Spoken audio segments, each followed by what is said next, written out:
আজ আপনাকে একটা গল্প শোনাচ্ছি। একদিন এক ব্যক্তি নিজের দ্বারে লিখে দিলেন, আজ আমি ভীষণ দুঃখী, আজ আমার সাথে কেউ দেখা করতে আসবেন না। কিছুক্ষণ পরে তার এক বন্ধু এলো। সে সেই লেখা পড়ল, তাও গিয়ে তার সাথে দেখা করল। সে বলল, আমি লেখাপড়া জানি না, কিন্তু আমার বন্ধুর মনের এই বেদনা, এটা আমাকে সবসময় ডাক দেয়। এরাই হলো আসল বন্ধু।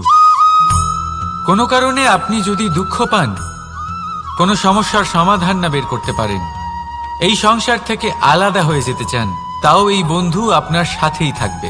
সমস্যার সমাধান না দিতে পারলেও আপনার সম্বল হয়ে অবশ্যই থাকবে। হয়তো আপনার দুঃখ কম করতে পারবে না, কিন্তু আশার আলো অবশ্যই দেখাবে। যখন আপনি সংসারের থেকে আলাদা হয়ে যান, তখনও আপনার সাথে যুক্ত থাকে আপনার এই বন্ধু, আসল বন্ধু। এবারে আমরা মানুষেরা বড়ই বিচিত্র। তারা সব সময় যে কোনো, আর আমার সাথে প্রসন্ন হয়ে বলুন, রাধা রাধা।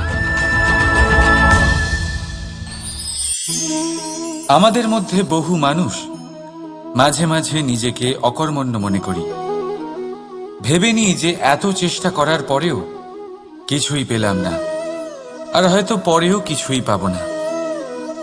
আর সেই জন্য নিজের জীবনের সমস্ত বোঝা অন্য কারোর কাঁধে চাপিয়ে দিই, নিজের ওপরে বিশ্বাস হারিয়ে ফেলি। কেন বুঝতে পারেন না এই কথাটা? যে যতক্ষণ না পায়ে কোনো কাঁটা ফুটবে, ব্যক্তি কি করে বুঝতে পারবে যে এরপর থেকে নিচে তাকিয়ে চলতে হবে? সূর্যকে নিজে জ্বলতে হয় যাতে বাকিদের প্রকাশ দিতে পারে সে। রাতের অন্ধকারের সাথে লড়াই করার জন্য চন্দ্রিমাকে আকাশে একা উজ্জ্বল হতে হয়। নদী নিজের যাত্রা কি করে করে, নিজের পথ কি করে নির্মাণ করে? সে পাথরের সাথে লড়াই করে তা বানায়। যদি স্বয়ং আপনি নিজের সাহায্য করতে অক্ষম হন, তাহলে নিশ্চিতভাবে আপনার এই জীবন ব্যর্থ হয়ে যাবে। তাই মনে রাখবেন, এই সংসারে নিজের জীবনের ভার নিজের কাঁধেই বহন করতে হয়। অন্যের কাঁধের ওপর শুধুমাত্র পরলোক যাত্রা হয়। সেই জন্য এই সংসারে জীবিত সেই যে আত্মনির্ভর।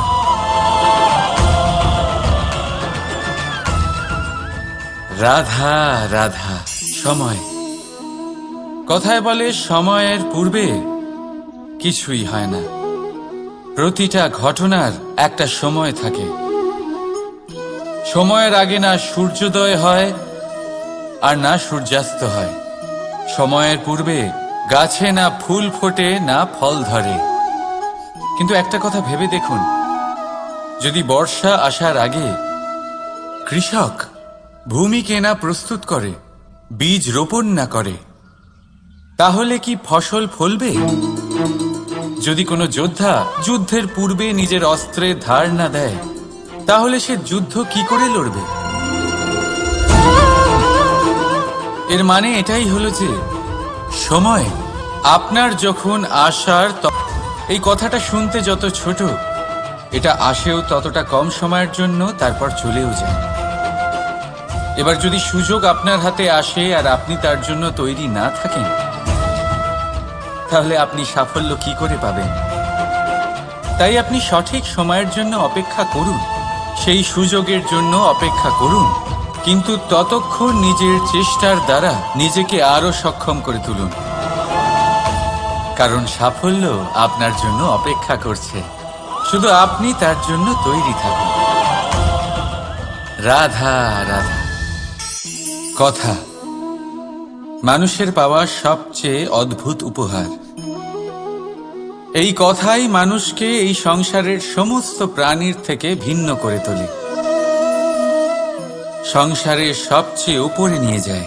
এই কথার কারণেই আমরা একে অপরের সাথে ভাব আদান প্রদান করি। আমি আমার মনের ভাবনা অন্য কাউকে ব্যক্ত করতে পারি, অন্য কেউ তাদের ভাবনা আমাকে ব্যক্ত করতে পারে। এই কথাই আমাদের সবচেয়ে বড় ঢাল। এবারে দেখুন, আপনি নিশ্চয়ই লক্ষ্য করেছেন, কারোর কথা মধুর হলে লোকে তাকে ভালোবাসে, তাকে নিজের বন্ধু বানায়। সেইভাবেই যদি কারোর কথা কঠোর হয়, তাহলে লোকে তাকে ঘৃণা করে, তাকে নিজের শত্রু মনে করে। এই কথাই ভাষা হয়ে আমাদের ইতিহাস রচনা করে। তবে আমরা কি সত্যি বাণীর বিষয়ে অতটাই ভাবি যতটা আমাদের ভাবা উচিত? ভেবে দেখুন, মানুষের কথা বলতে শিখতে কত সময় লাগে। কোনো বালক 1.5 বছর বয়সে কথা বলতে শেখে, কেউ 2 বছরে, কেউ 3। এবার দেখুন, মানুষ 1.5 বছর বয়সে কথা বলতে শিখে গেলেও তার কি বলা উচিত এটা সারা জীবনেও শিখতে পারে না।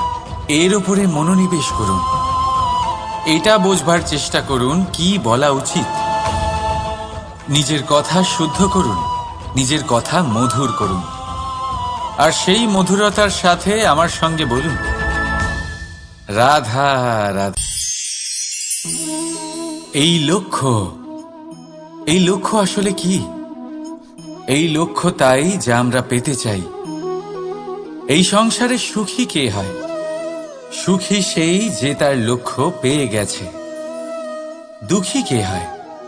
দুঃখী সেই যে তার লক্ষ্য এখনো পায়নি। এবারে প্রশ্ন এখন এটাই যে লক্ষ্য সবাই পেতে চায়, লক্ষ্য পাওয়ার জন্য সবাই প্রাণপণ চেষ্টাও করে, তাহলে সবাই তাদের লক্ষ্যে পৌঁছতে পারে না কেন? ঠিক আছে, কোথাও না কোথাও কিছু না কিছু কমতি থেকেই যায়। যাই বাধা থাক, আজকে আমি আপনাকে একটা উপায় বলবো এই লক্ষ্য পাওয়ার জন্য।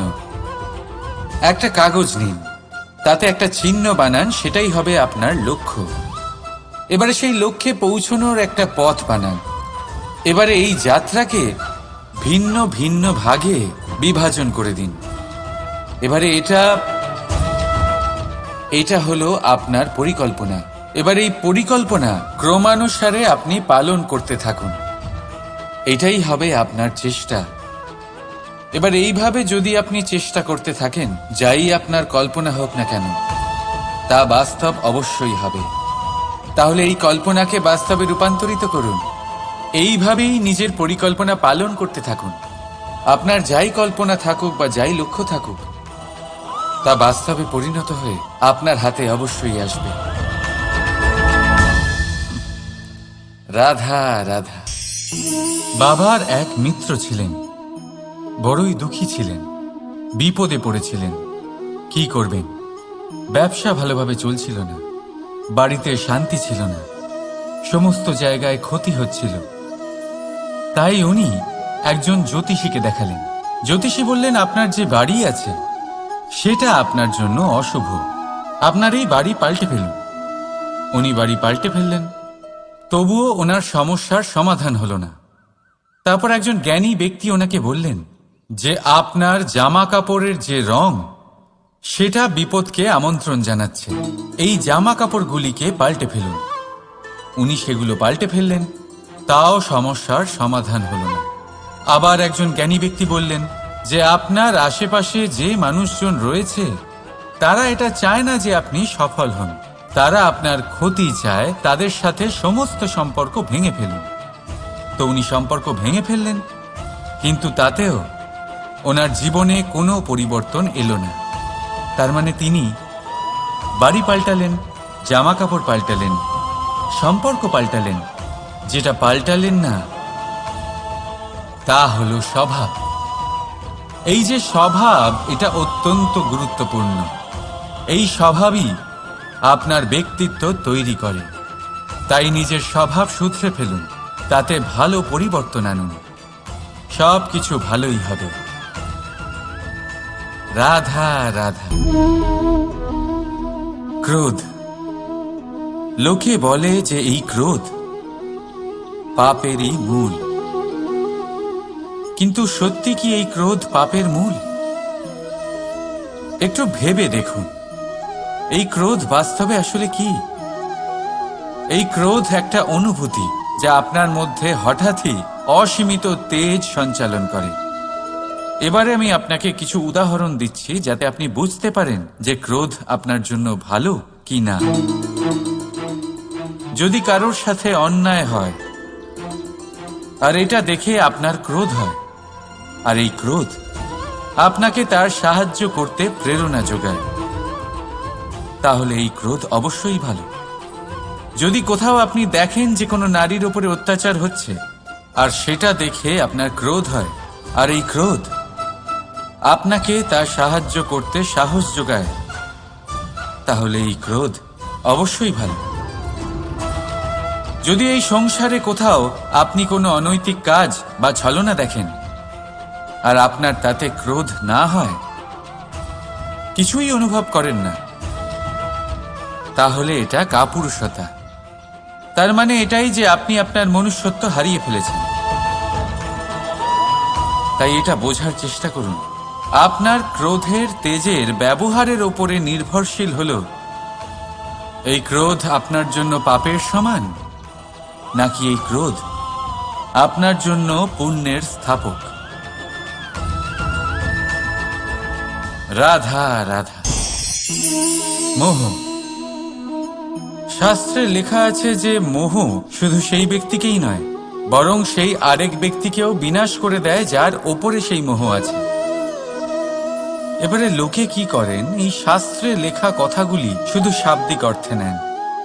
এই মোহ দেখুন, এটা শুভও হতে পারে, শুধু এর রূপ ভিন্ন ভিন্ন হয়, এটা ভালো করে বুঝতে হবে। এবারে মোহ যদি কোনো বস্তুর উপরে থাকে, তাহলে তা লালসা হয়ে যায়।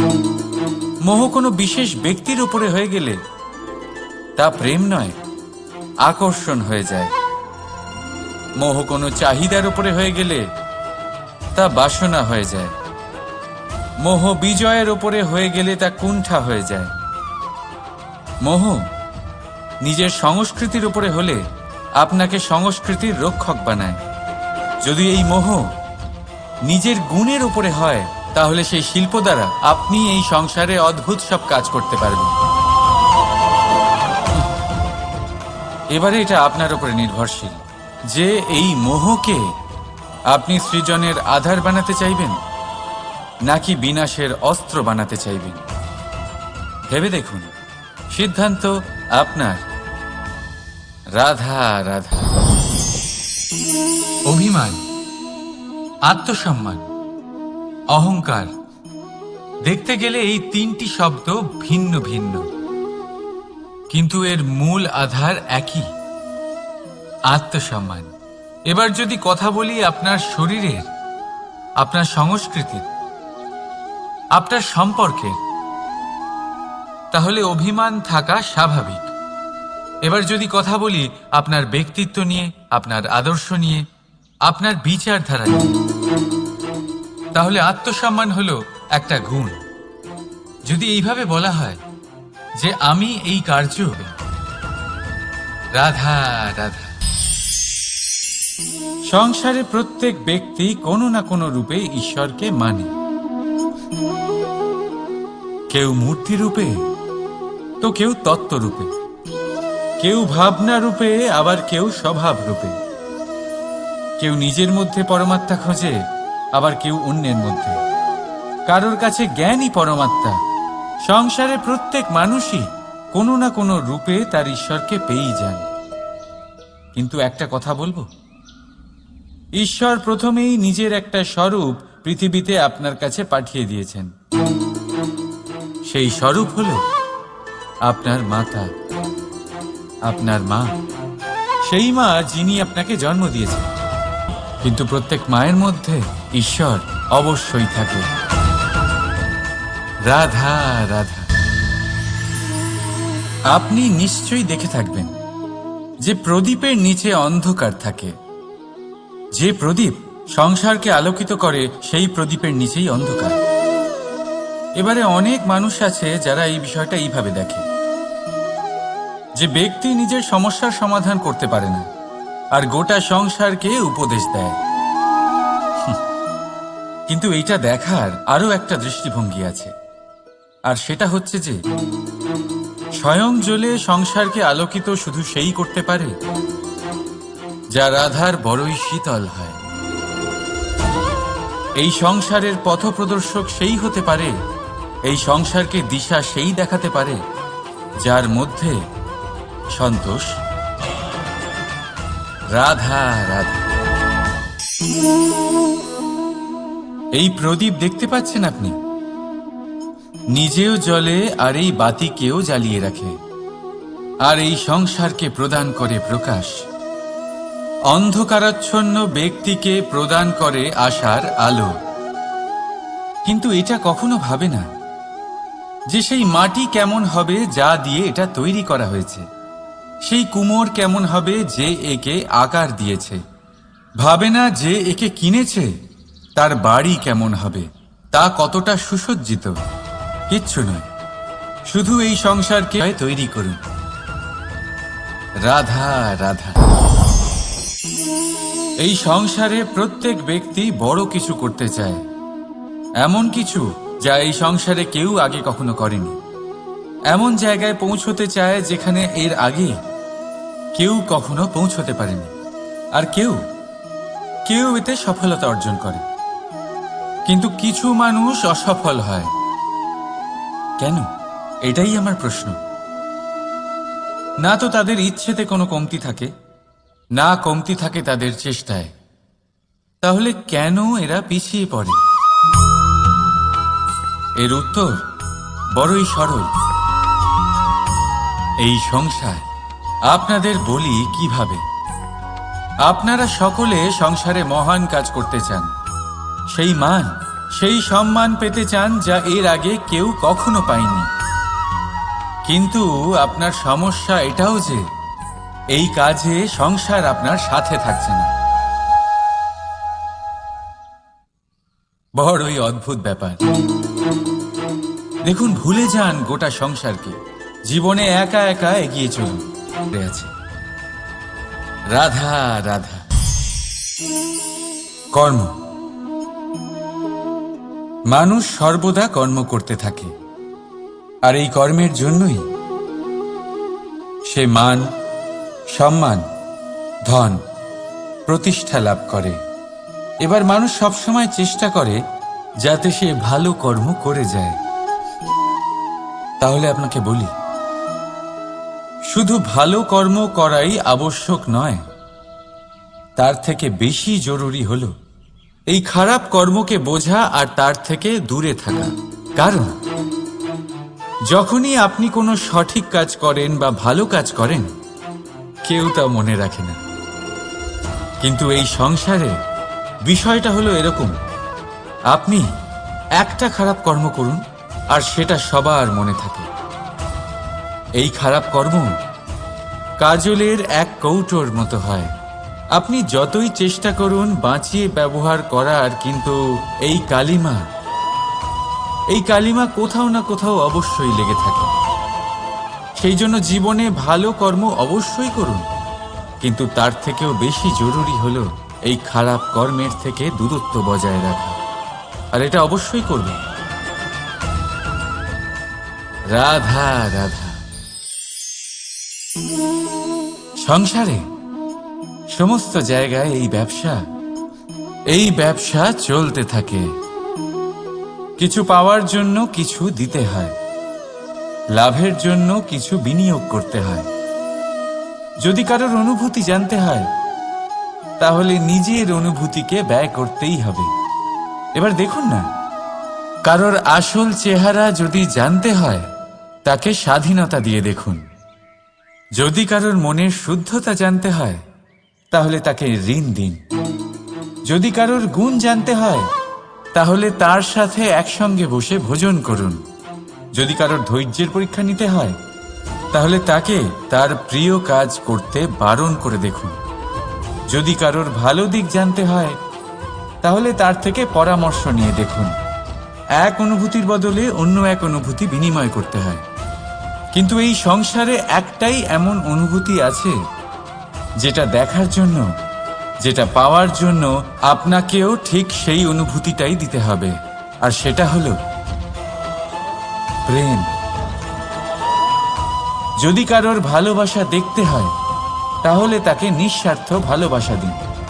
যদি কারোর থেকে ভালোবাসা পেতে চান, তাহলে তাকে নিঃস্বার্থ পরিশুদ্ধ ভালোবাসা দিন। রাধা রাধা।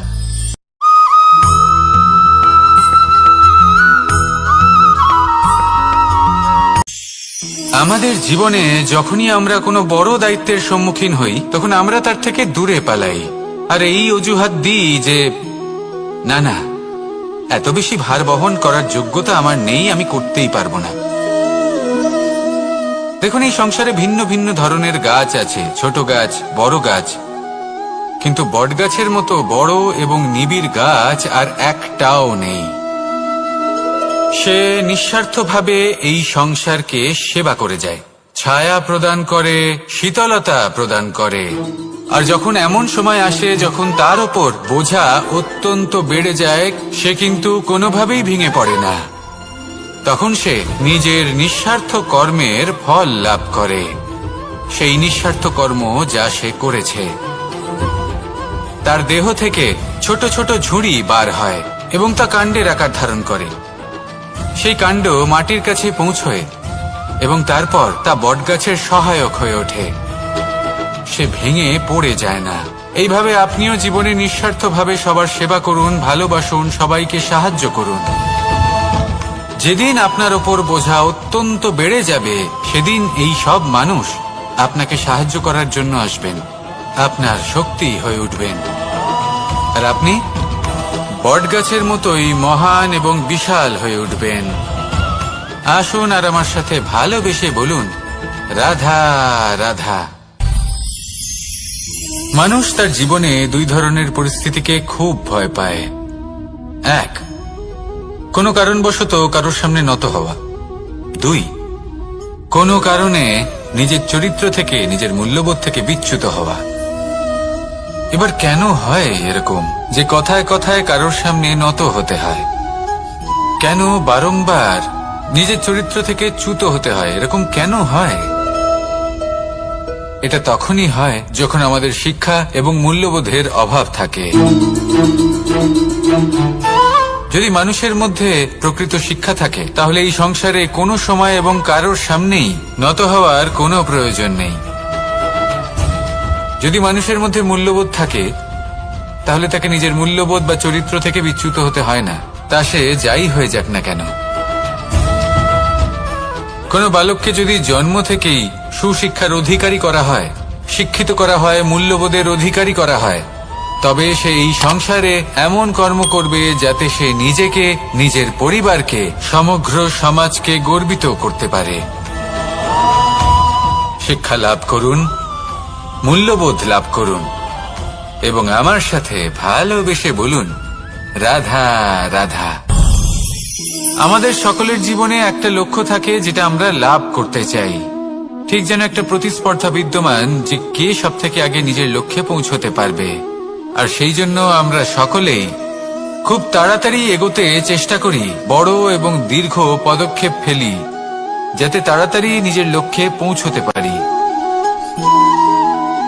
কিন্তু এক অত্যন্ত গুরুত্বপূর্ণ বিষয় আছে, সবসময় লক্ষ্য সামনে থাকবে না, কখনো কখনো তা খুঁজতে হয়। এই যাত্রা খুব কঠিন হতে পারে, আর ঠিক এই কারণেই সবসময় দ্রুত গতিতে চলা বা তাড়াতাড়ি পথে চলা সেটা আবশ্যক নয়। তার থেকেও বেশি গুরুত্বপূর্ণ হলো ভেবেচিন্তে তারপর পথ চলা। যদি ভেবেচিন্তে পদক্ষেপ ফেলেন, চলতে পারেন, তাহলে সেটাই সর্বশ্রেষ্ঠ পদক্ষেপ। কখন কোন দিকে যেতে হবে, কখন কোথায় দিক পাল্টানো যাবে না, কখন গতি বেশি রাখতে হবে, কখন কম, কখন থামবো, কখন চলবো, এই সব কিছুর বিষয়ে জ্ঞান অত্যন্ত গুরুত্বপূর্ণ এবং ভেবে চিন্তে চলতেই হবে। সেই জন্য শুধু তীব্র গতিতে সামনে এগোলে চলবে না, ভাবনা চিন্তা করে এগোতে হবে। আসুন আমার সাথে ভালোবেসে বলুন, রাধা রাধা। কখনো কোনো প্রজাপতিকে উড়তে দেখেছেন? কি সুন্দর উড়ে বেড়ায় সে, এক ফুল থেকে অন্য ফুলে, এক পাতা থেকে অন্য পাতার উপর। কিন্তু সে কিভাবে উড়তে শেখে কখনো ভেবেছেন? জন্ম থেকেই কিন্তু প্রজাপতির ডানা থাকে না, ও কিন্তু ছোট্ট একটা ডিমের আকারে জন্ম লাভ করে। তারপর সেই ডিমটি ভেঙে একটি কীট বাইরে আসে। আস্তে আস্তে সে বড় হয়, ওর শক্তি বৃদ্ধি পায়। তারপর সে সেই কীট দশা ত্যাগ করে নিজের ডানাগুলি মেলে। এই প্রক্রিয়া তার কাছে সরল নয়, অত্যন্ত যন্ত্রণাদায়ক প্রক্রিয়া, কিন্তু সে সেই যন্ত্রণা মেনে নেয়।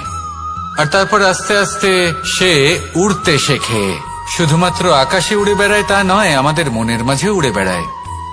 এবার এই ডিম থেকে প্রজাপতি হয়ে ওঠার যে যাত্রা, এটা যতটা কঠিন, ততটাই কঠিন হয় এই সংসারে শ্রেষ্ঠ কর্ম করা, ততটাই কঠিন হয় এই সংসারে মহান হয়ে ওঠা। সেই জন্য প্রয়োজনীয় প্রচেষ্টা এবং সময়। নিরন্তর প্রচেষ্টা করতে থাকুন, পর্যাপ্ত সময় নিন, এবং আপনি নিজেকে এই আকাশে উড়ন্ত অবস্থায় পাবেন। আসুন আমার সাথে ভালোবেসে বলুন, রাধা রাধা। পায়েস হলো আমার বিশেষ প্রিয়। এর মধুর স্বাদ মনকে প্রফুল্ল করে তোলে। ছোটবেলায় মা আমার জন্য পায়েস বানাতেন এবং আমাকে বলতেন যে গরম থাকতে থাকতে খেয়ে নে কানাই, ঠান্ডা হয়ে গেলে ভালো লাগবে না। কিন্তু আমিও দুষ্টু ছিলাম, ঠান্ডা হওয়া পর্যন্ত অপেক্ষা করতাম, আর ঠান্ডা হয়ে যাবার পরে মার কাছে যেতাম আর ওনাকে বলতাম যে মা, পায়েস তো ঠান্ডা হয়ে গেছে, এটা গরম করে দিন। তখন মা হাসতেন আর বলতেন যে পায়েস না হয় আমি আবার গরম করে দেব কানাই, কিন্তু এর মধুর স্বাদ, সেই মিষ্টত্ব, সেই সুবাস, সেটা আবার ফিরে আসবে না। কথাটা সত্যি। আর এই সত্যটাই আমাদেরও জীবনের সত্য। আমাদের জীবনের মধুর সম্পর্কগুলি, এতে যখন কটুভাব প্রবেশ করে তখন সেই মিষ্টত্ব ফিরিয়ে আনা প্রায় অসম্ভব ব্যাপার হয়ে যায়। আপনি চেষ্টা করে সেই সম্পর্ক ঠিক করতেই পারবেন, তার জন্য অগাধ পরিশ্রম করতে হবে, কিন্তু আবার সেই মিষ্টত্ব কখনো ফিরে আসবে না। সেই জন্য আপনার জীবনের যে মধুর সম্পর্ক আছে, যতটা সম্ভব চেষ্টা করুন তাতে মিষ্টত্ব বজায় রাখতে। কটুভাব আসতে দেবেন না। আসুন আর আমার সাথে মধুর স্বরে বলুন, রাধা রাধা। শব্দ। শব্দ আসলে কি? শুধুই কয়েকটি অক্ষরের সমষ্টি, নাকি আমাদের বাণী? এই শব্দ এমন এক শক্তি যা কাউকেই নিজের বশবর্তী করে ফেলতে পারে। শব্দ এমন এক অস্ত্র যা কাউকে ক্ষত বিক্ষত করে দিতে পারে। এই শব্দ হলো একটি নাদ স্বরূপ যা কোনো ঘুমন্ত ব্যক্তিকেও জাগিয়ে তুলতে পারে এবং নিজের লক্ষ্যের দিকে অগ্রসর করতে পারে। শব্দে এত শক্তি আছে যে কারোর মনে এতটা আঘাত দিতে পারে যে সে হয়তো জীবনে আর কখনো এগোতেই পারল না। তাহলে এই শব্দের প্রয়োগ খুব ভেবে চিন্তে করবেন। এবং এই শব্দের মতোই হলো নীরবতা। অনেক সময় এই নীরবতা আমাদের সহায়ক হয়ে ওঠে, অনেক সময় এটা আমাদের অনুশোচনাকে অনেক বেশি বাড়িয়ে তুলতে পারে। ভীষ্ম পিতামহ, অঙ্গরাজ কর্ণ, যখন দ্রৌপদীর বস্ত্রহরণ হচ্ছিল তখন এনারা নীরব ছিলেন। দুর্যোধনের বিরোধিতা করেননি, ওকে বাধা দেননি। আর তারপর কি হলো সেটা আপনারা সকলে জানেন।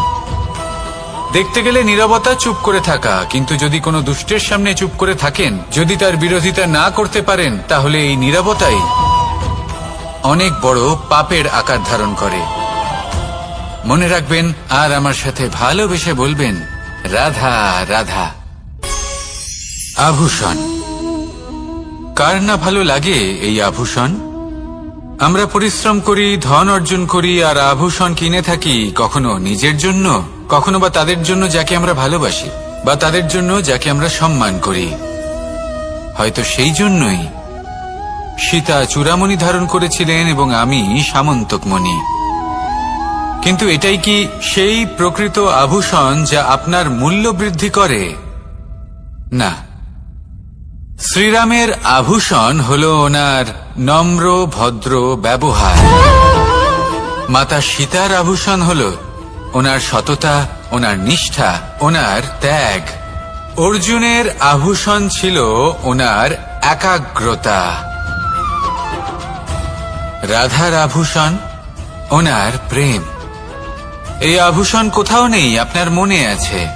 যদি আপনার মনে মিষ্টতা থাকে, তা শান্ত হয়, তাতে সততা থাকে, নিষ্ঠা থাকে এবং প্রেম থাকে, তাহলে আপনার অন্য আর কোনো আভূষণের কোনো প্রয়োজন নেই। আপনি যতই ভিড়ের মাঝে থাকুন, আপনার ঔজ্জ্বল্য চোখে পড়বে। আসুন আর আমার সাথে ভালোবেসে বলুন, রাধা রাধা। এই সংসারের সবথেকে বড় সত্যি হলো জন্ম এবং মৃত্যু, কিন্তু আরো বড় একটা সত্য আছে, মিত্র এবং শত্রু, যা আমাদের সকলের জীবনে থাকে। মিত্র সে যে আমাদের সঙ্গ দেয় এবং সংসারের সবথেকে উঁচু শিখরে আমাদের নিয়ে যায়, এবং শত্রু সে যে যে কোনো মুহূর্তে যে কোনো শিখর থেকে আমাদের নিচে ফেলে দিতে পারে। এবার বিচিত্র ব্যাপার হলো এটাই যে আমরা নিজেরাই এদের সাথে নিয়ে চলি, নিজেরাই এদের পালন করি। তা কি করে? প্রথমে বুঝুন এই মিত্র এবং শত্রু কারা। আপনার নিজের মন, আর কেউ নয়। এই মনই হলো মিত্র যখন তাতে ভারসাম্য বজায় থাকে, তা নিয়ন্ত্রিত থাকে, তা পবিত্র হয়। কিন্তু যদি এই মন অনিয়ন্ত্রিত হয়ে পড়ে, যদি আপনাকে সে নিয়ন্ত্রণ করতে শুরু করে, তখন সেই আপনার সবথেকে বড় শত্রু হয়। সেই জন্য এই মনের ওপর নিয়ন্ত্রণ রাখতে শিখুন, এতে ভারসাম্য বজায় রাখতে শিখুন। তাহলে আপনি এমন এক বন্ধুকে পাবেন যে আপনাকে এই সংসারের শিখরে পৌঁছে দেবে। আসুন আমার সাথে ভালোবেসে বলুন, রাধা রাধা। ঈশ্বর আসলে কে? সংসারের বেশিরভাগ মানুষের কাছে ঈশ্বর হলেন এই সংসারের রচয়িতা, পালনকর্তা। কারোর কাছে উনি জ্ঞাতা, কারোর কাছে উনি হলেন আস্থার প্রতীক, আবার কারোর জন্য শুধুমাত্র অন্ধ বিশ্বাস। কিন্তু এই ঈশ্বর কি কোনো শরীর, নাকি একটা বোধ, নাকি শুধুই শ্রদ্ধা? ঈশ্বর হলেন তিনি যিনি হলেন আপনার ইষ্ট। সেই জন্যই তো গুরু, মাতা, পিতা এনাদেরও ঈশ্বরই বলা হয়েছে। যাদেরকে আমরা ঈশ্বর বলে মনে করি, যারা আমাদের ইষ্ট, তাঁরা আমাদের একটি পথ দেখান, একটি দিকে চালিত করেন। সেই পথে চলে আপনি শুভ কর্ম করতে পারেন। আর যখন কোনো ব্যক্তি তার ঈশ্বরের আদেশ পালন করেন, তখন সে নিজে থেকেই শুভ পথে অগ্রসর হয়ে যান। বেশ কয়েকজন মানুষ ঈশ্বরের ওপর আস্থা রাখেন এবং ভাবেন যে অনুচিত কোনো কাজ করা উচিত নয়, ঈশ্বর দেখছেন। ওনারা ভয় পান যে কোনো অনুচিত কর্ম করলে কে জানে তার পরিণাম কি হবে। এমন অনেক ব্যক্তি রয়েছেন যারা ঈশ্বরকে বিশ্বাস করেন এবং জানেন যে ঈশ্বর তাদেরকে দেখছেন, তাই যে যে শুভ কর্ম ওনারা করেছেন তার ফল তারা অবশ্যই পাবেন। এবার আপনি ভয় পেয়ে ঈশ্বরকে বিশ্বাস করবেন, নাকি বিশ্বাসের দ্বারা ঈশ্বরকে বিশ্বাস করবেন, সেই সিদ্ধান্ত আপনারই। কিন্তু হ্যাঁ, যদি আপনার মনে ঈশ্বরের জন্য কোনো স্থান থাকে, যদি আপনার কোনো ইষ্ট থাকেন, যদি আপনি কাউকে ঈশ্বর মনে করেন, যার প্রত্যেক আদেশ আপনি পালন করে থাকেন, তাহলে বলি, ঈশ্বর কখনো আপনাকে অনুচিত পথে চালিত করবেন না। আসুন আমার সাথে ভালোবেসে বলুন, রাধা রাধা। এই সংসারে ভিন্ন ভিন্ন ধরনের গাছ আছে, অসংখ্য ধরনের প্রজাতি আছে। কিছু গাছ পাতা দিয়ে থাকে, কিছু ফুল, কিছু ফল। কেউ ছায়া প্রদান করে, কেউ শীতলতা প্রদান করে, কেউ নিজেকে খুব কষ্ট দিয়ে এই সংসারের বিকাশে সহায়ক হয়ে ওঠে। কিন্তু এই সবার মধ্যে একটা বিষয় কিন্তু সমান, এরা প্রত্যেকেই পাতা ছাড়া, ফুল ছাড়া, ফল ছাড়া জীবিত থাকতেই পারে, কিন্তু কোনো বৃক্ষই শিকড় ছাড়া বেঁচে থাকতেই পারে না। এটাই হলো রাধার। ঠিক সেইভাবেই আমাদের জীবনে শক্তি হোক, ধন হোক বা সাফল্য হোক, আমাদের বা আমাদের পরিবারের প্রসন্নতাই হোক, এই সব কিছুর আধার হলো, সবকিছুর মূল হলো পরিশ্রম। তাই জীবনে চিরকাল পরিশ্রম করতে থাকুন। যদি আপনি জীবনে মহান হবার পথে অগ্রসর হতে চান, তাহলে পরিশ্রম করুন। এই পরিশ্রম দ্বারাই নিজের পরিবারকে প্রসন্ন করুন, নিজের বন্ধুদের প্রসন্ন করুন, এই সমাজকে গর্বিত করুন। আসুন আমার সাথে ভালোবেসে বলুন, রাধা রাধা। এই সংসারের সব থেকে বড় রোগ কোনটা? কেউ বলবে মানসিক রোগ, কেউ বলবে সেই রোগ যা সর্পদংশনের ফলে হয়ে থাকে। এই সংসারে ভিন্ন ভিন্ন ধরনের রোগ আছে এবং তার সাথে ভিন্ন ভিন্ন ধরনের যন্ত্রণাও রয়েছে। এমন একটা রোগ আছে যা চোখে দেখা যায় না, যা আপনার শরীরে কোনো দাগ রেখে যায় না, কিন্তু আপনার আত্মাকে পর্যন্ত ক্ষত বিক্ষত করে, অসুস্থ করে তোলে, বিনাশ করে দেয় আপনাকে এবং তার সাথে আপনার আত্মাকেও। এই অসুখের নাম হল লালসা। লালসা, যে কর্ম সাধন করেছেন তার থেকে বেশি ফল লাভ করার আশা।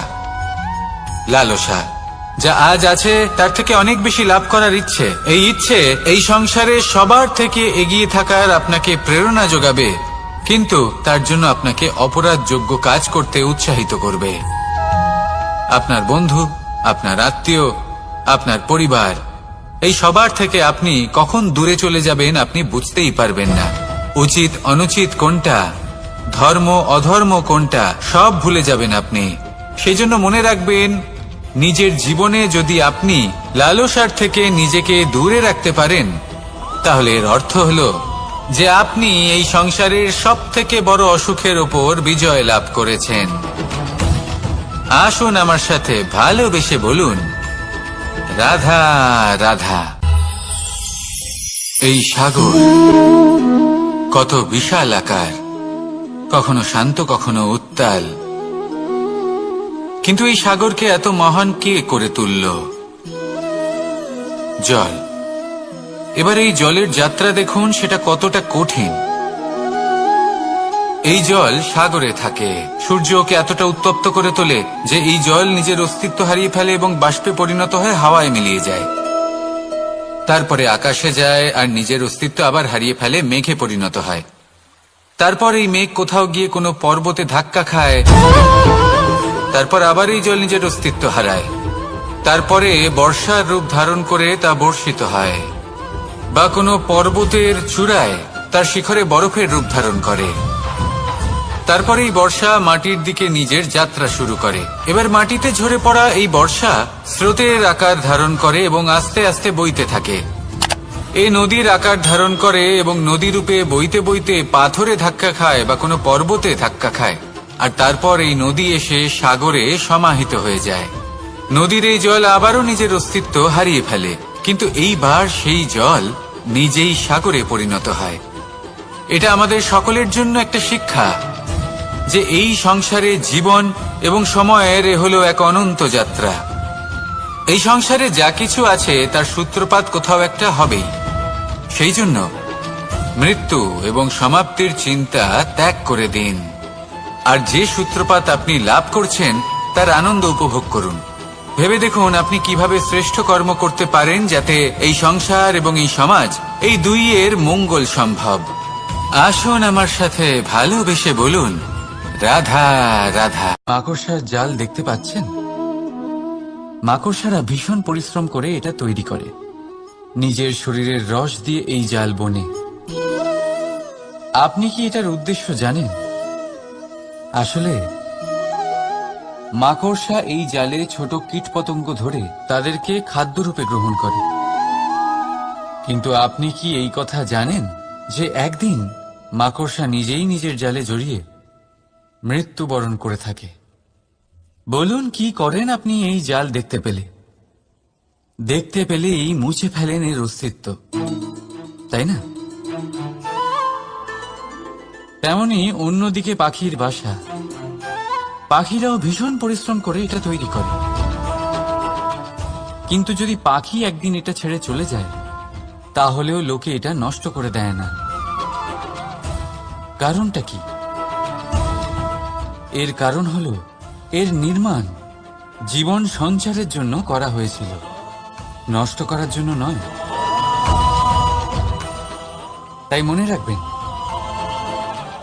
জীবনে আপনার পরিশ্রম যতই বেশি হোক না কেন, যদি আপনার লক্ষ্য শুভ না হয়, তাহলে আপনারও বিনাশ নিশ্চিত। তাই সৃজন করতেই থাকুন আর মুগ্ধ হয়ে বলুন, রাধা রাধা।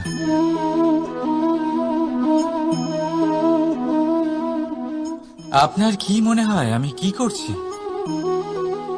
আপনি বলবেন আমি প্রদীপ জ্বালাচ্ছি, সঠিক। কিন্তু প্রশ্ন হচ্ছে যে আমি কি আপনাকে বলেছি যে একে প্রদীপ বলা হয়? না। এই প্রদীপ কি নিজেই নিজের পরিচয় আপনাকে দিয়েছে? না। তাহলে আপনি কি করে জানলেন যে একে প্রদীপ বলা হয়? উত্তর হচ্ছে, করবে যে লোকে আপনাকে প্রদীপ ভেবে ভালোবাসবে নাকি সাপ ভেবে ভীত হয়ে থাকবে। রাধা রাধা। সময় কত বিচিত্র হয়। সময় আমাদের পক্ষে থাকলে আমরা নিজেদের রাজা মনে করে নিই, আর সেই সময় যদি বিপক্ষে চলে যায় তাহলে নিঃস্ব হতে সময় লাগে না। তাই মানুষের একটা অভ্যেস আছে, খারাপ সময়ের জন্য কিছু সঞ্চয় করা। আত্মীয়, বন্ধু খারাপ সময় পাশ থেকে সরে যায়। যশ, মান প্রতিকূল সময় চিরস্থায়ী হয় না। তাই মানুষ মনে করে অর্থ সঞ্চয় করাই শ্রেয়। অর্থের কোনো হৃদয় নেই যা সময়ের সাথে পরিবর্তিত হবে। সংসার বলে সর্বদা অর্থ সঞ্চয় করতে থাকুন। খারাপ সময় অবশ্যই কাজে লাগবে, কিন্তু আমি বলবো শুভ কর্ম করতে থাকুন, আনন্দে থাকুন, নিজের ওপর আর ঈশ্বরের ওপরে বিশ্বাস রাখুন। খারাপ সময় কখনো আসবেই না। রাধা রাধা। প্রকৃতি মানুষকে এক বিশেষ শক্তি দিয়েছে, অন্য জীবের থেকে বেশি শক্তি দিয়েছে। স্মরণ শক্তি। এই শক্তি মানুষকে অন্য জীবের থেকে ভিন্ন করে, ইতিহাস রচনা করার প্রেরণা দেয়, জ্ঞানকে বংশানুক্রমে এগিয়েও নিয়ে যায়। আর যারা ভুলে যান, অধিকাংশ সময় তারা উপহাস আর দয়ার পাত্র হয়ে যান। কিন্তু এটাই কি প্রকৃত রূপে সত্য? না। এই স্মরণ শক্তি মানুষের বিকাশের সব থেকে বড় বাধা হয়ে দাঁড়ায়, তার মনকে দূষিত করে দেয়।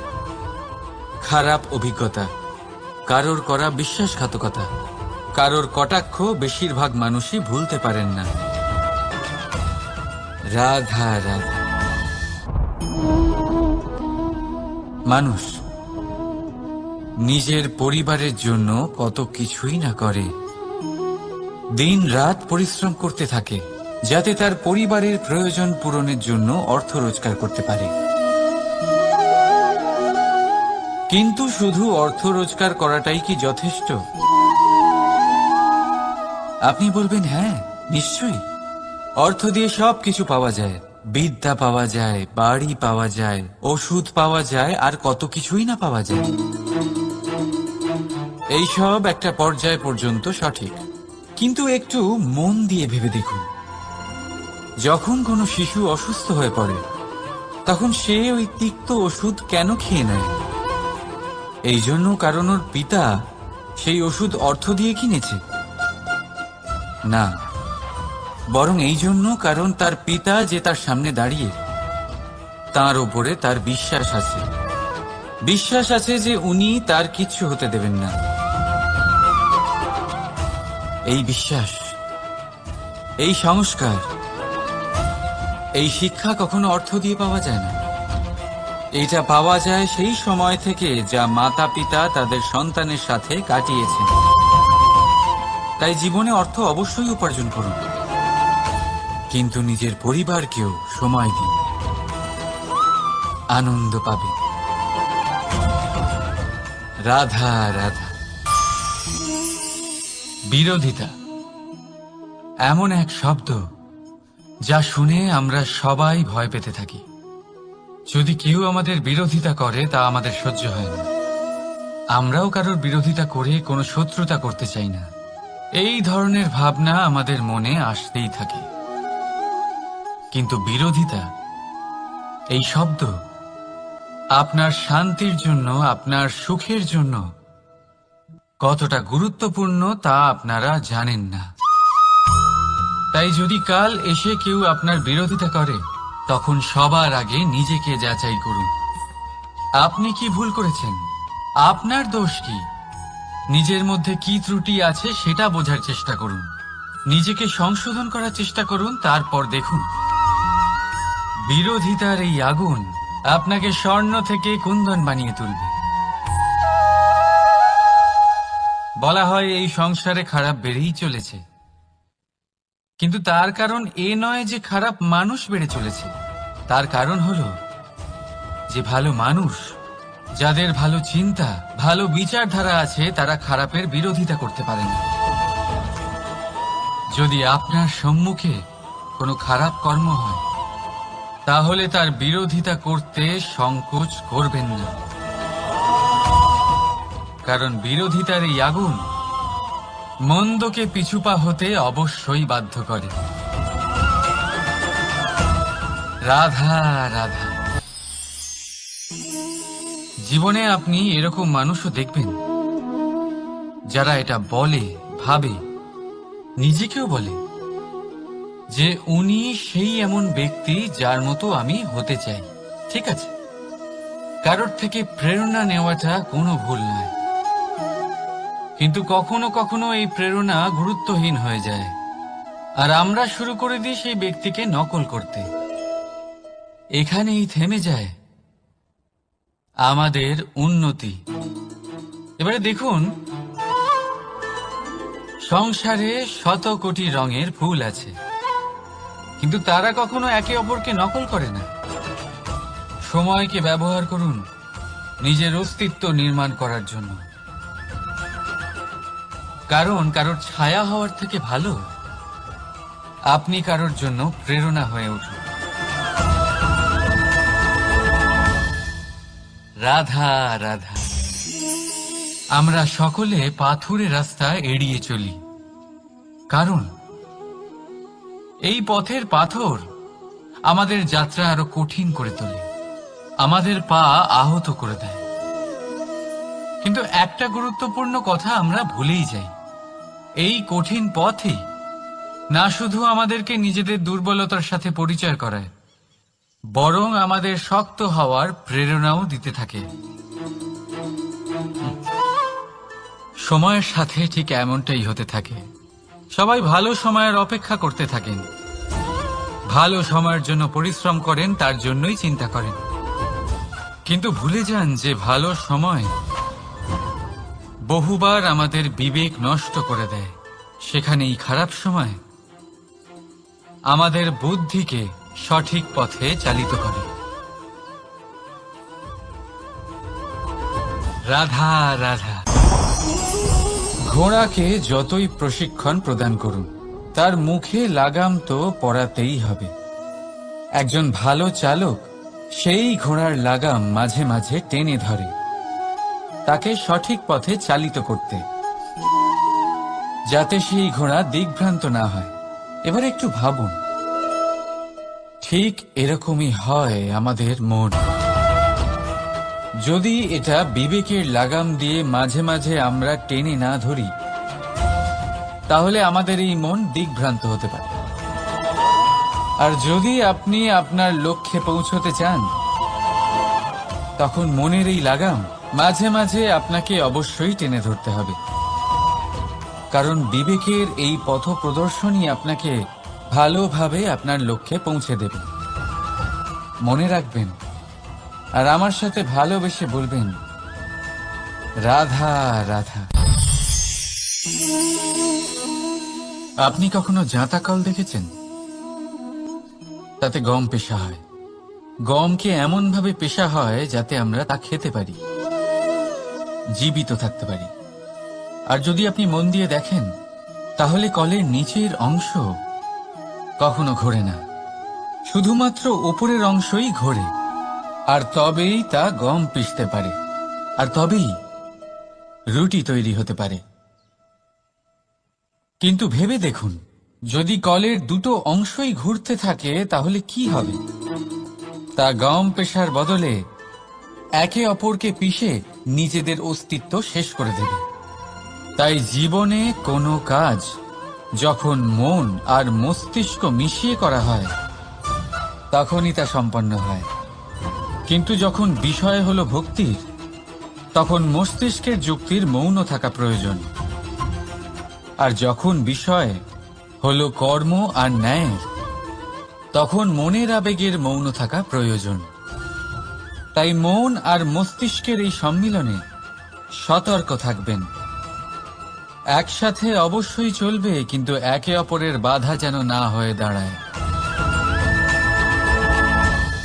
রাধা রাধা। আমি একটা এমন শব্দ যার অনেকগুলি মানে হয়, যার আসল অর্থ হল অহং। যদি আপনি কথা বলেন সৃষ্টির নির্মাণ নিয়ে, তাহলে আমি ব্রহ্মদেব হয়ে সৃষ্টির নির্মাণ করবে। যদি আপনি কথা বলেন প্রলয়ের, তাহলে সেই আমি মহাদেব হয়ে বিনাশ করবে। এই আমি সঙ্গতিপূর্ণ, কিন্তু শুধু ততক্ষণ যতক্ষণ আপনি এটা সবার সাথে ভাগ করছেন। কিন্তু আমরা বহুবার এর মানে বুঝতে পারি না।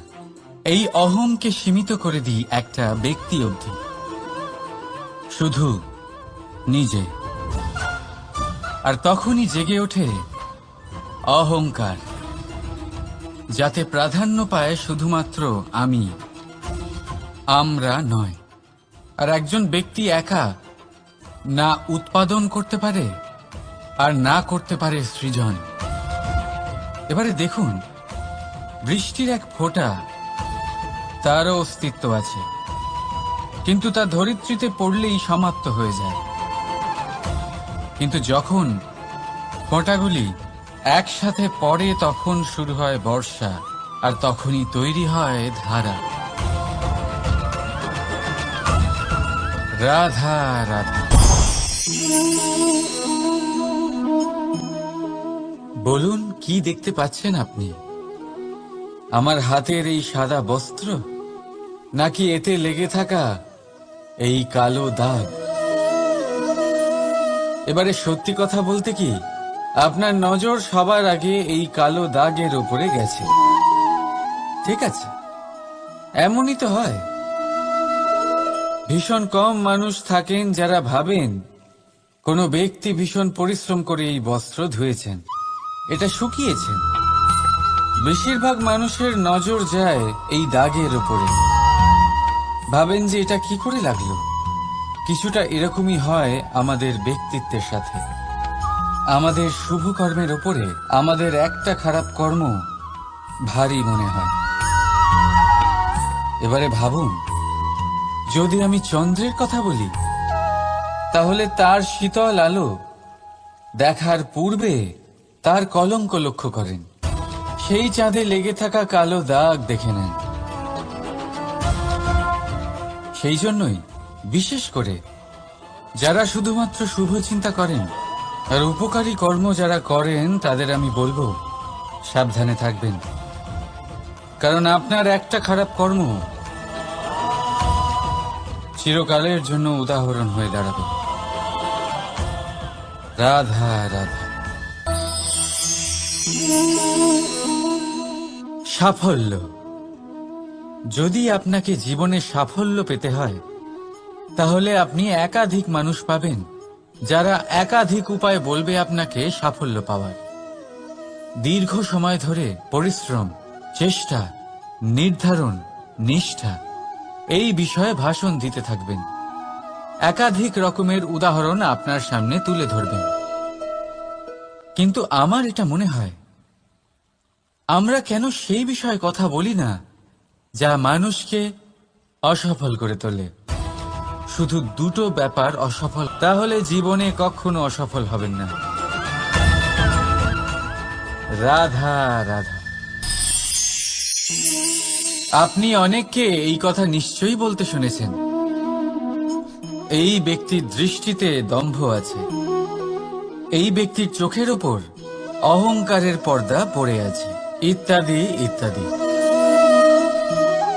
চলুন আমি আপনাকে একটা প্রশ্ন করছি, আপনি দেখেন কি দিয়ে?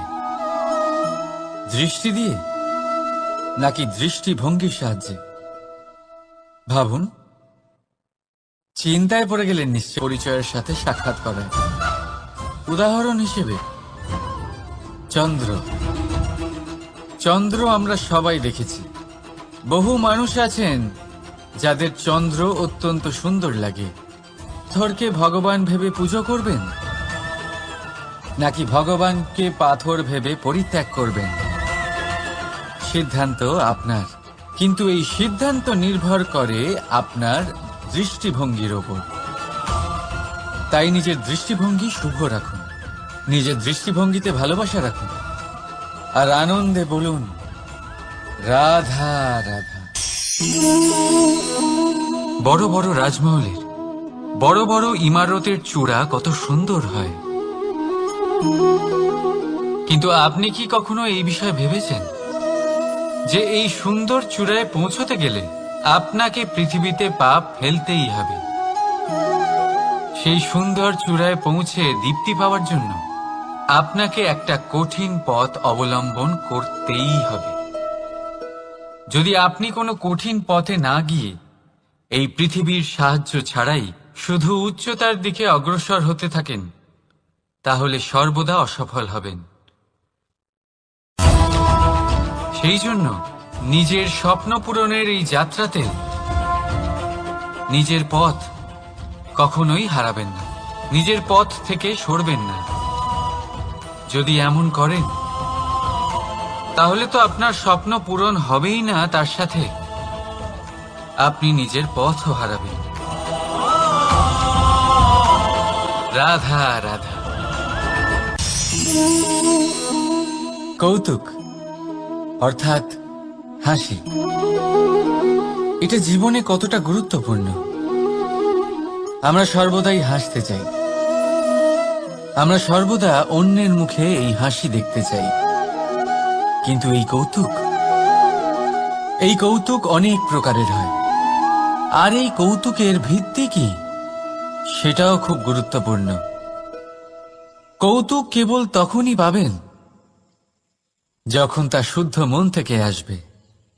কৌতুক তখনই পাবেন যখন তা সামনে আর অপমানিত ব্যক্তির মন তিক্ত হয়ে থাকে।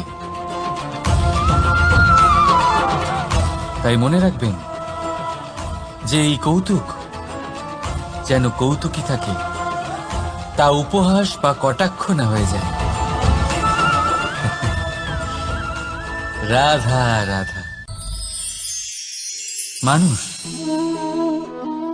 এই শব্দের সূচনা হয় মন থেকে, আর সেই জন্যই হয়তো আমাদের এই মন এতটা গুরুত্বপূর্ণ। এবারে দেখুন না, আমাদের মনই সবকিছু চালনা করে। মনই সেই যে কল্পনা করে, মনই সেই যা কল্পনাকে বাস্তবে পরিণত করার জন্য পরিশ্রম করতে আমাদের প্রেরণা যোগায়। মনই সেই যা লোভের জালে জড়িয়ে পড়ে। মনই সেই যা অভিমানের পর্দা দিয়ে ঢেকে যায়। আর এই মনই সেই যা আপনাকে বিনাশের দিকে টেনে নিয়ে যেতে পারে। কিন্তু যদি তা পরোপকার করার ইন্ধন পায়, তাহলে এমন কোনো মহান কাজ নেই যা আপনি করতে পারবেন না। কিন্তু এই মন কি? এটা বোঝানো যায় দুটো শব্দের মাধ্যমে, দুটো সহজ শব্দ।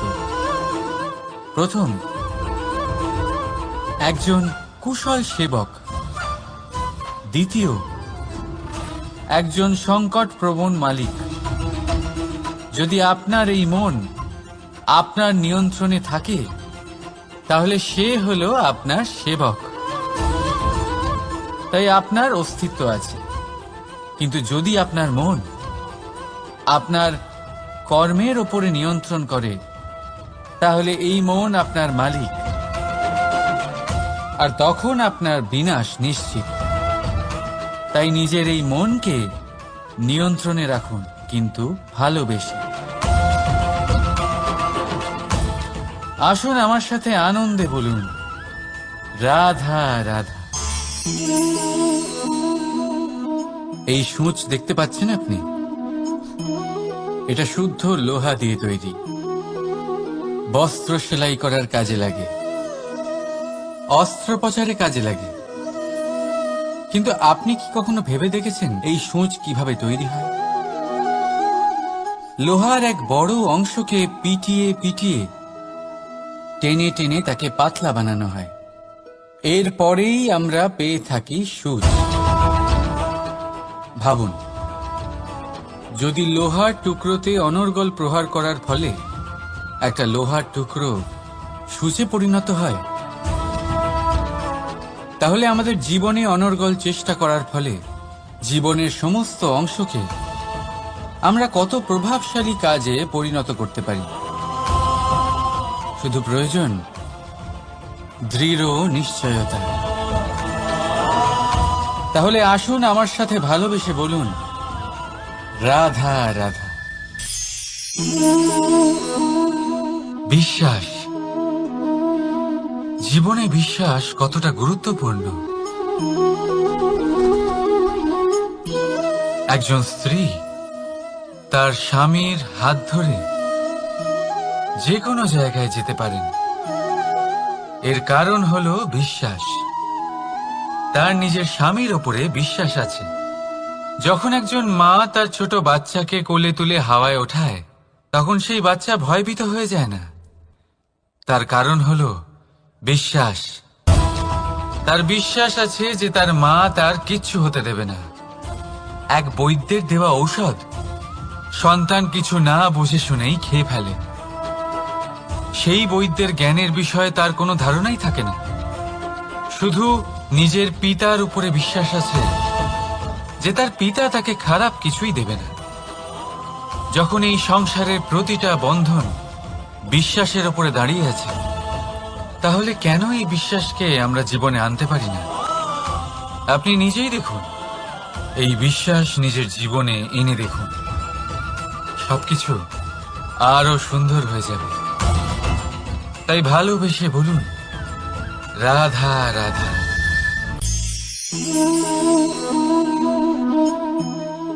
অহংকার, এই শব্দটা সবাই শুনেছেন। বহু মানুষকে আপনি এটা বলতে শুনেছেন যে ওই ব্যক্তির অহংকার আছে, ওই মানুষটির ক্ষমতার অহংকার আছে, ওই ব্যক্তির নিজের রূপ নিয়ে অহংকার আছে, ওই ব্যক্তির নিজের অর্থের অহংকার আছে, ইত্যাদি ইত্যাদি।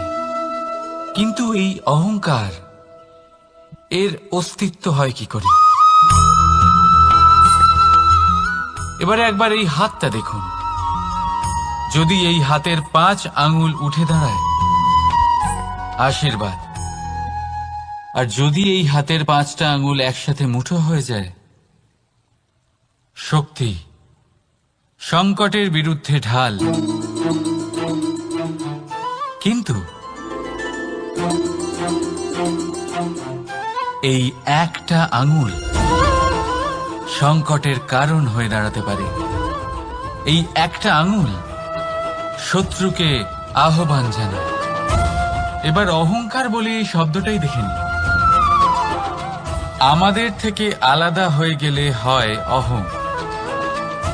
অহং অর্থাৎ ব্যক্তির মনে হয় যে সে আপনদের থেকে, নিজের বন্ধুদের এবং সঙ্গীদের থেকে, নিজের পরিবারের থেকে অনেক উপরে, অনেক শ্রেষ্ঠতর সে।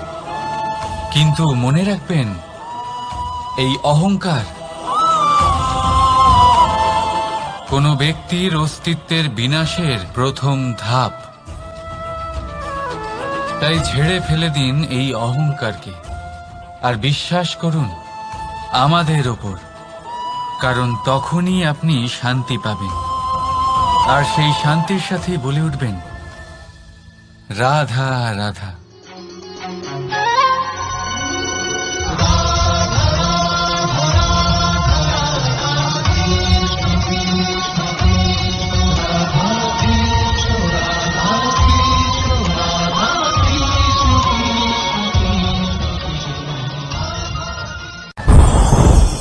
এ কি? আমি কখন থেকে এখানে অপেক্ষা করছি, হাত পেতে দাঁড়িয়ে রয়েছি যাতে একটা ফল আমার হাতে এসে পড়ে এবং সেটা আমি খেতে পারি। কখন থেকে অপেক্ষা করছি, কিন্তু সেটা হচ্ছেই না। এবার আপনি বলবেন যে এসব কি বলছি, এ কি অদ্ভুত কথা বলছি।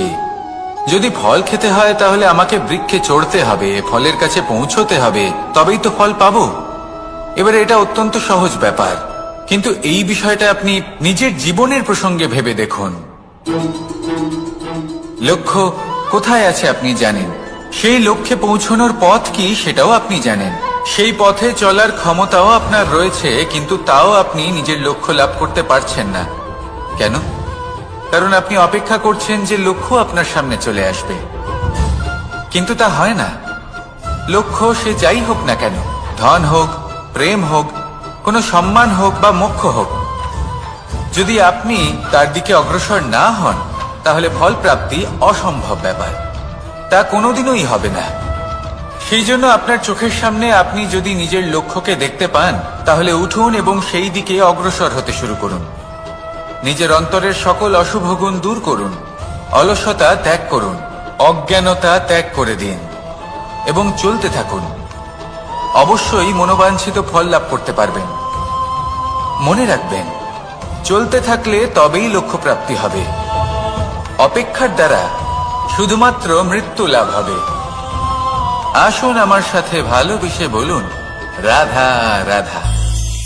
পাখি কখন জন্ম নেয়, কখন উড়তে শেখে, কখন বাসা বানাতে শেখে, কখন নিজের মৃত্যু লাভ করে, এসব আমাদের মধ্যে কেউ জানি না। কিন্তু পাখি একটা কথা খুব ভালো করে জানে, যে এই সংসারে ও যা কিছুই করুক না কেন, এই সংসারে ওকে নিয়ে কিচ্ছু যায় আসে না। এবার আমরা কি করি? কোনো কাজ করার আগে আমরা এটা ভাবি যে এই সংসার যদি আমাকে দেখে ফেলে তাহলে কে জানে এই সংসার কি ভাববে, আমার প্রতিচ্ছবি কেমন তৈরি হবে কে জানে, কে জানে কি হবে আদি ইত্যাদি। এই সব ভাবনায় আমরা মগ্ন হয়ে যাই। কিছুটা এমন ভাবে মগ্ন হই যে বর্তমানের কর্মের এই জীবনের যাত্রাপথে সেই সময়ের আনন্দ উপভোগ করতে ভুলে যাই। এবার দেখুন একটা পাখি কি করে, ওর কর্ম হলো গান গেয়ে চলা। ওই পাখি গেয়ে চলে, কেউ ওর গান শুনুক বা না শুনুক, কেউ আদৌ শুনছে কিনা সেই বিষয়টা নিয়ে সেই পাখির কিছুই যায় আসে না। সেই পাখি নিজের কর্ম করতে থাকে। হয়তো সেই জন্যই আপনি কখনো কোনো পাখিকে কাঁদতে দেখবেন না। এরকমই আপনাকে নিজেকে গড়ে তুলতে হবে। প্রথমে নিজেকে জিজ্ঞেস করুন, এই যে কর্ম আমি করতে চলেছি সেটা কি উচিত? যদি আপনার মনে হয় সেটা উচিত তাহলে সেটা প্রমাণ করুন। এটা ভাববেন না যে এই সংসার কি ভাববে। আসুন আর আমার সাথে ভালোবেসে বলুন, রাধা। বনের মধ্যে যদি আপনি কোনো বিষাক্ত সাপ দেখেন তাহলে কি করবেন? আপনি তখনই তার থেকে দূরে পালাতে চেষ্টা করবেন। আর এটা কেন করবেন? নিজের রক্ষার্থে। এই কথা আমি নয় মেনে নিলাম, কিন্তু নিজের জীবনে এটা করেন না কেন? আপনি যেখানেই যান, যে স্থানেই যান না কেন, প্রত্যেক সময় প্রত্যেক মুহূর্তে এমন বিষাক্ত সাপ আপনি অবশ্যই খুঁজে পাবেন। আর সেই সাপ নয় যাদের আপনি বনে খুঁজে পাবেন, এরা হলো সেই সাপ যা আপনাকে পাপ করতে বাধ্য করবে। আপনার অন্তরের বাসনা, ক্রোধ, অহংকার, লোভ, ঈর্ষা এদের বৃদ্ধি ঘটাবে। দেখুন, বনের এই সাপ আপনাকে একবার ছেড়ে দিতেও পারে, ছোবল নাও মারতে পারে, কিন্তু এই যে পাপরূপী সাপ আছে তা অবশ্যই ছোবল মারবে। কর্ম যদি করেন তাহলে অবশ্যই ফল পাবেন। সেই জন্য যখনই কোথাও যাবেন, যদি এমন কাউকে দেখেন, যদি এমন কিছু দেখেন যে আপনাকে পাপ করতে বাধ্য করছে, তাহলে সেই মুহূর্তে সেখান থেকে পালিয়ে যান। যেমন বনের সাপ দেখে আপনি পালাতে থাকেন। সৎকর্মের রক্ষা অত্যন্ত আবশ্যক। আসুন আর আমার সাথে ভালোবেসে বলুন, রাধা রাধা। যদি কোনো সিংহ বানরের মতো গাছে চড়তে চেষ্টা করে তাহলে কি হবে? একটা মাছ যদি মাটিতে হাঁটতে চেষ্টা করে তাহলে কি হবে? তারা বিফলই হবে। কিন্তু এরকম কেন হয়? তার কারণ হলো প্রকৃতির রচনা কিছুটা এরকম। এখানে প্রত্যেকটি ব্যক্তিকে, প্রত্যেকটি প্রাণীকে আলাদা আলাদা গুণের অধিকারী করা হয়েছে এবং সকলকে একটা সীমাও প্রদান করা হয়েছে। এবার এই যে বৃক্ষ, পশু, পাখি, এদের মধ্যে সেই ক্ষমতাই নেই যে এরা নিজেদের যাচাই করতে পারবে, নিজেদের সীমাগুলো বুঝতে পারবে, নিজেদের সদ্গুণগুলো চিনতে পারবে। এরা সেটা করতে পারবে না। কিন্তু মানুষ তো আলাদা। মানুষের কাছে সেই বিশেষ শক্তি আছে যে তারা পূর্ণরূপে নিজেদের যাচাই করতে পারবে, নিজেকে পূর্ণরূপে বুঝতে পারবে, নিজের দোষ, নিজের অপগুণ, নিজের সদ্গুণ, নিজেদের সীমাগুলো তারা বুঝতে পারবে। আর এটা অত্যন্ত গুরুত্বপূর্ণ। কথায় আছে যে যদি সাফল্য লাভ করতে হয় তাহলে নিজেকে যাচাই করে নিতে হবে। তাই নিজেকে যাচাই করুন, নিজের সাথে পরিচিত হয়ে যান এবং জীবনে কর্ম করতে থাকুন। সাফল্যের শিখরে অবশ্যই পৌঁছে যাবেন। আর ওখানে যদি যান তাহলে এই মন প্রসন্ন হয়ে অবশ্যই বলবে, রাধা রাধা। অন্ধকারাচ্ছন্ন রাত্রি যদি এসে থাকে তাহলে আলোকিত প্রকাশ নিয়ে সূর্যও অবশ্যই আসে। রোগ যদি এসে থাকে তাহলে তার ওষুধও অবশ্যই আসে। সমস্যা যদি আসে তাহলে সেই সমস্যার সমাধানও নিজে থেকেই আমাদের কাছে চলেই আসে।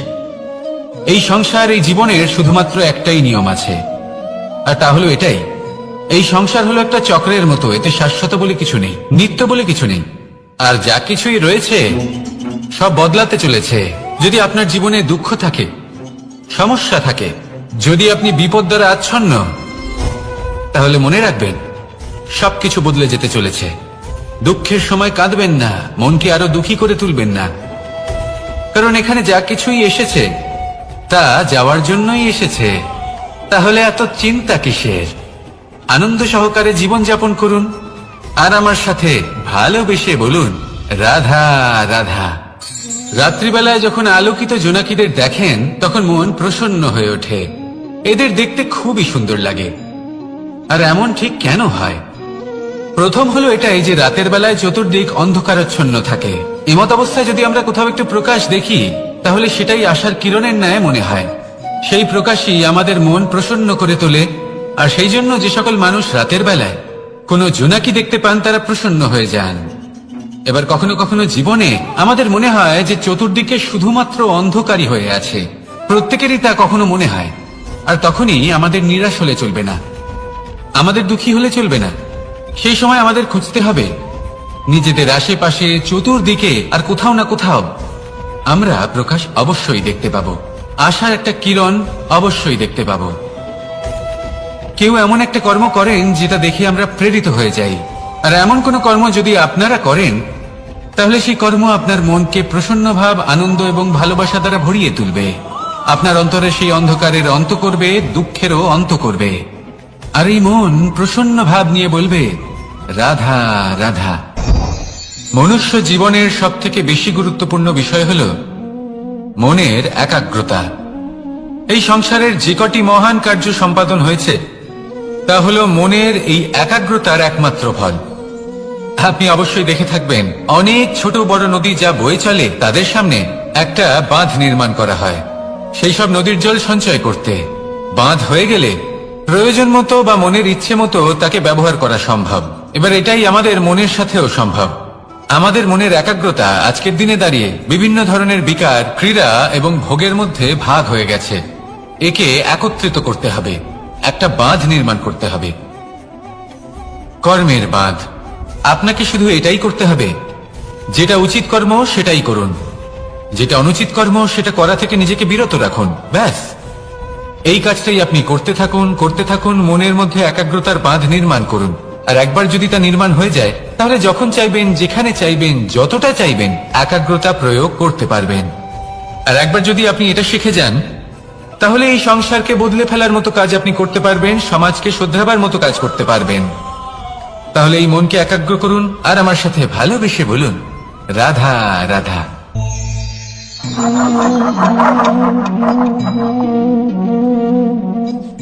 কোন ব্যক্তিকে নিশ্চয়ই দেখেছেন যিনি নিজে কাঠ কাটার এই কাজে নিপুণ এবং অভিজ্ঞ। এবার আপনারা দেখবেন যে তার মনোযোগ সমস্ত কাঠের ওপর থাকে না, তার মনোযোগ থাকে শুধুমাত্র একটা কাঠের ছোট্ট একটি অংশের উপর, যেখান থেকে তার টুকরো করা হচ্ছে। কিন্তু সেটা উনি কেন করেন? যদি এটা উনি না করেন তাহলে সেই কাঠ সঠিক পদ্ধতি এবং তাড়াতাড়ি কাটা যাবে না। জীবনেও তাই হয়ে থাকে। আপনি হয়তো কোনো লক্ষ্য স্থির করেছেন বা পথ নির্বাচন করেছেন বা কাজ স্থির করেছেন যেটা আপনি করেই ছাড়বেন। তাহলে নিজের সম্পূর্ণ মনোযোগ শুধুমাত্র তার উপর কেন্দ্রীভূত করুন। যদি আপনার মন এদিক ওদিক তাকাতে থাকে, অস্থির হয়ে পড়ে, বিচলিত হয়ে পড়ে, যদি তা হয়ে থাকে তাহলে আপনি অবশ্যই অসফল হবেন। তাই কর্মঠ থাকুন, নিরন্তর কর্ম করতে থাকুন এবং পূর্ণ মনোযোগ দিয়ে নিজের কাজ করুন। নিজের পথে অগ্রসর হন বা নিজের লক্ষ্য প্রাপ্ত করতে চেষ্টা করুন। তারপর দেখুন কি হয়, কিভাবে উচিত পথে এবং তীব্র গতিতে আপনার লক্ষ্য আপনার কাছেই পৌঁছে যায়।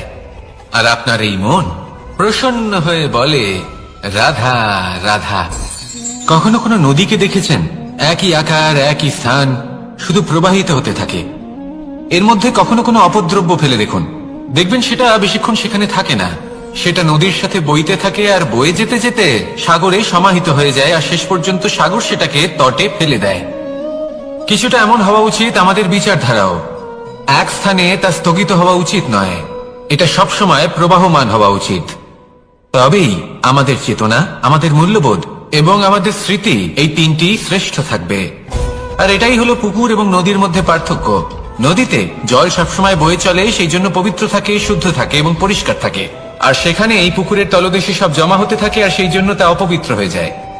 তাই সবসময় এই বিচারধারা প্রবাহমান রাখুন। যদি মনে কোনো ভাবনা চলে আসে, সেখানেই থেকে যায় এবং বিদ্যে থাকে, তাহলে তা বের করে দিন, তাকেও বয়ে যেতে দিন, এবং তার যা উত্তর হবে তা সময়ের সাথে আপনার সামনেই চলে আসবে। শুধুই নদীর মতো প্রবাহমান হন আর আমার সাথে ভালোবেসে বলুন, রাধা রাধা। এই সংসারে সাফল্য লাভ করার জন্য জ্ঞানের প্রয়োজন হয়, পরিশ্রমের প্রয়োজন হয়, দৃঢ় নিষ্ঠার প্রয়োজন হয়, নিরন্তর চেষ্টা করা প্রয়োজনীয়। কিন্তু আরো কিছু আছে যা অত্যন্ত প্রয়োজনীয় এবং গুরুত্বপূর্ণ। তা হলো ভালো বন্ধু। তাদের থাকা অত্যন্ত প্রয়োজনীয়। যদি ভালো বন্ধু থাকে, তাহলে সময় এলে তারা ঢাল হয়ে আপনাকে সুরক্ষা করবেন। সময় এলে অস্ত্রের মতো শত্রুকে সংহারও করবেন। যদি তিনি জ্ঞানী হন, তাদের মধ্যে সদ্গুণ থাকে, তাহলে এই সব গুণ আপনার মধ্যেও প্রবেশ করবে। তাহলে সাফল্যের জন্য ভালো বন্ধু পাওয়া অত্যন্ত প্রয়োজনীয়। কিন্তু শুধু বন্ধু কেন, ভালো শত্রুও থাকা প্রয়োজনীয়। এবার আপনি ভাববেন, এ আমি কি বললাম? যদি আপনার জীবনেও ভালো অর্থাৎ শক্তিশালী শত্রু থাকে, তাহলে আপনিও শক্তিশালী হতে থাকবেন। এই শত্রু আপনাকে প্রেরিত করবে আরো বেশি শক্তিশালী হয়ে ওঠার। কখনো কোনো হরিণকে দেখুন, তীব্র গতিতে দৌড়তে থাকে। কেন তীব্র গতিতে দৌড়ে? এই কারণে নয় যে কোথাও তার জন্য মধুর ঘাস অপেক্ষা করে রয়েছে, না। সে এই কারণে তীব্র গতিতে দৌড়য় কারণ সেটা না করলে তার পেছনে একটি সিংহ আছে যে ওকে নিজের ভোজন করে ফেলবে। তাই জীবনে বিপদ, সংকট, এই সবকিছুও হলো অত্যন্ত গুরুত্বপূর্ণ। তার সম্মুখীন হতে শিখুন আর আমার সাথে ভালোবেসে বলুন, রাধা রাধা। আমরা সবাই ফল খাই, কিন্তু আমাদের সেই ফলই প্রিয় হয় যে পরিপক্ক হয়ে ওঠে, যেটা নম্র হয়, আর যে ফল অনেক বেশি মিষ্টি আর সুস্বাদু হয়ে থাকে, যাদের রঙে বাহার দেখা যায়। সেইভাবে জীবনে আমরা নানান মানুষের সাথে পরিচিত হই, কিন্তু সেই মানুষই আমাদের মন ছুঁয়ে যায় যারা বিনম্র স্বভাবের, যাদের বাণী খুব মধুর, যাদের অন্তরে আত্মবিশ্বাসের একটা তেজ, একটা রং দেখা যায়। এবার এমন ব্যক্তি আমরা কি করে হব?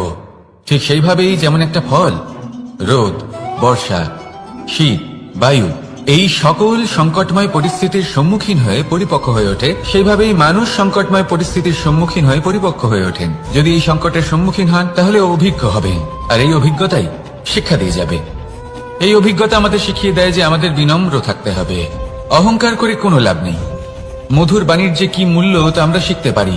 এই অভিজ্ঞতাই আমাদের বুঝিয়ে দেয় যে উচিত অনুচিত কোনটা, আমাদের দৃষ্টিভঙ্গি তৈরি করে, আর এই দৃষ্টিভঙ্গি দ্বারা আত্মবিশ্বাস জাগ্রত হয়।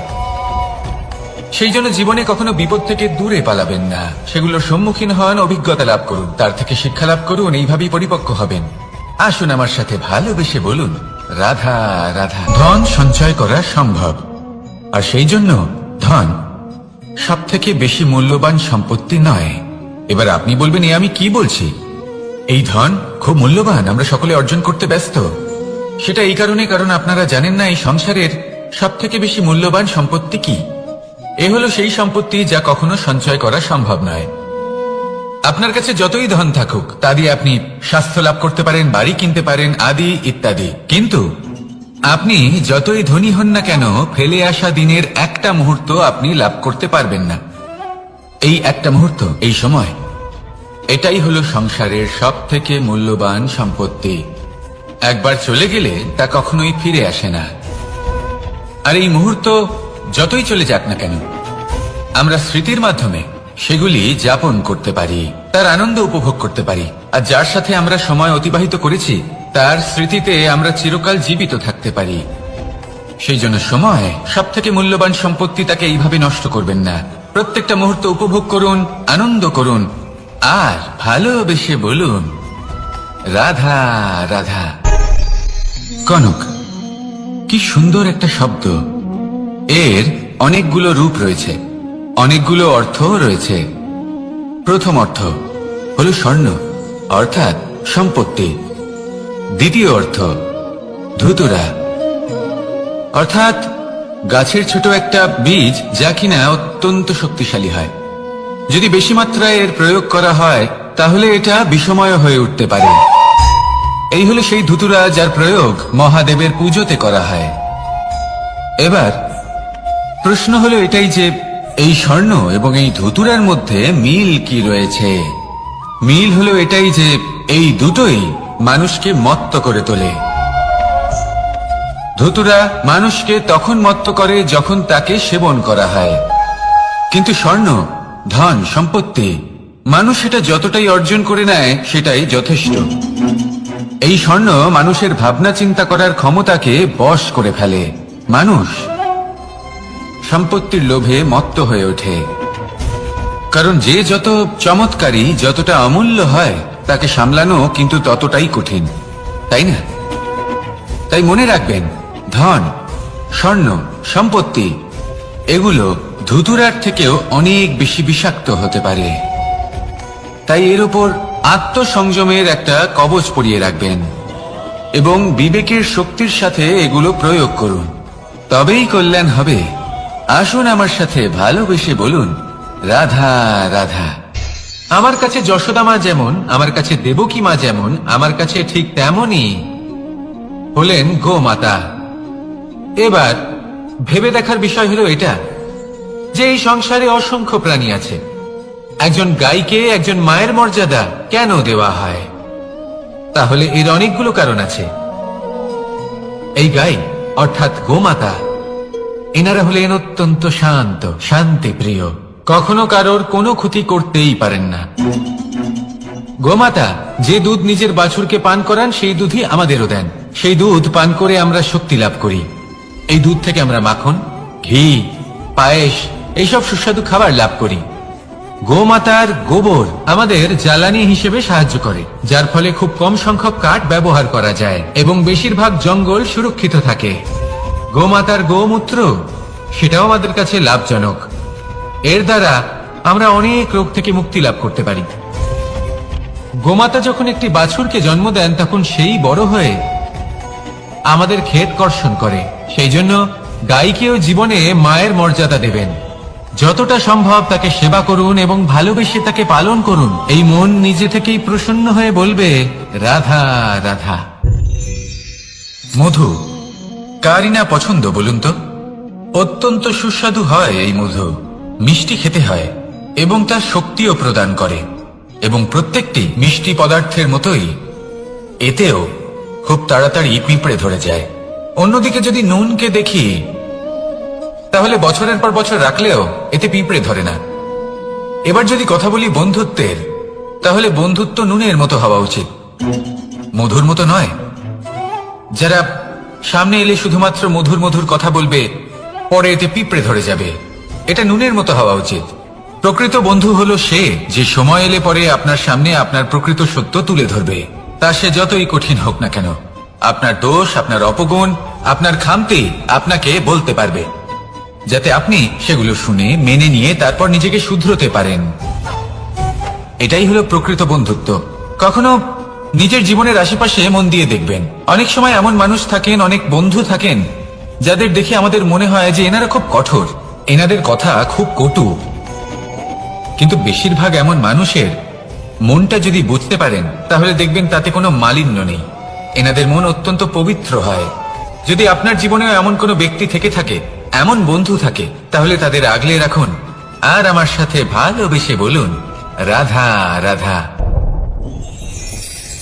যতক্ষণ আমরা এই সংসারে জীবিত ততক্ষণ আমাদের সাথে সবকিছু থাকে, আমাদের ধন, সুখ স্বাচ্ছন্দ্য, আমাদের মিত্রগণ, আমাদের পরিবার এই সমাজ, এই সবকিছু আমাদের সাথে থাকে। যেদিন আমরা এই সংসারকে ত্যাগ করব, এদের মধ্যে কেউ আমাদের সাথে যাবে না। না ধন, না স্বাচ্ছন্দ্য, না সম্পত্তি। এই সকল মানুষ, এই সমাজ, এরা শুধুমাত্রই শ্মশান পর্যন্ত আমাদের সাথে থাকতে পারবেন।